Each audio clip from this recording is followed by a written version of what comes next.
పేతురు దగ్గరకు వచ్చారు, వీడు చంపుతామన్నారు. పేతురు ప్రార్థన చేసినట్టు అపోస్తల కార్యంలో మనం చదివాము 4:30లో. దేవా, నిన్ను బట్టి ధైర్యంగా వాక్యం బోధించుటకు నీ శక్తిని అనుగ్రహించని ప్రార్థన చేశాడు. అలాగే ప్రాణం పెట్టడానికి కూడా దేవుని కోసం నిలబడ్డాడు. పేతురు దగ్గరకు వచ్చారు, చెరసాల్లో వేశారు, తర్వాత శిక్ష అమలయ్యింది. నువ్వు వెంబడించిన నీ బోధకుడులాగా సిలువేసి చంపుతామన్నారు. అప్పుడు పేతురు ఏమన్నాడంటే, నా ప్రభువులాగా అలాగ సిలువ వేయబట్టకు నేను అర్హుడను యోగ్యుడను కానే కాదు. నా ప్రభువుని ఇలాగ సిలువేస్తే నన్ను తల్లకిందులుగా సిలువేయాలి అన్నాడు. ఎవరన్నా చెప్తారు ఈ మాట?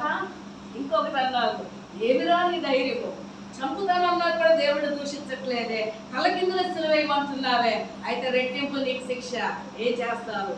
బతికున్నప్పుడే ఒక మేకను వేలగట్టి చర్మాన్ని ఓడబీకినట్లుగా నిన్ను తల్లకిందులుగా పెట్టి నిన్ను బ్రతికున్నప్పుడే నీ చర్మం ఒలిచి నిన్ను చంపుతామన్నారు.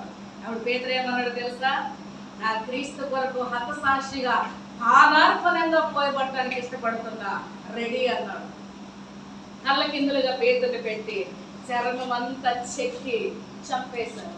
ఒక చిన్న చాకు అట్లా తగిలితే మనకి ఎంత నొప్పి, ఎంత బాధ. దాన్నే చూసుకుంటాం. వంట అయిందా? తెగింది. వంట అయిందా? కాలింది అని చెప్తాం మనం. కానీ బ్రతికున్న వాడిని చర్మము ఒలిచి చంపుతుంటే క్రీస్తు కొరకు ఇష్టంగా ప్రాణం పెట్టాడు. పౌలు దగ్గరకు వచ్చారు, ఎంత రోషంగా సేవ చేస్తున్నావు అని చెరసాలలో వేసి నీ తల కొట్టిస్తామంటే దేవుడిని స్తుతించి వెళ్ళిపోయాడు. పౌలు ఎట్లా చచ్చిపోబెట్టాడంటే ఆయన తల కొట్టేశారు, తల తీసేశారు.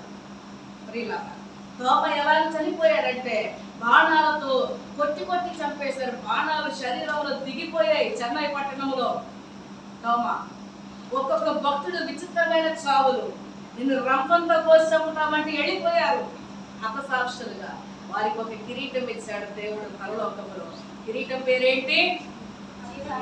జీవ కిరీటం. ఈ లోకంలో మరణించారు, సదాకాలము దేవునితో జీవించడానికి హతసాక్షి కిరీటము, జీవ కిరీటము 8వది. ఆ దేవునికి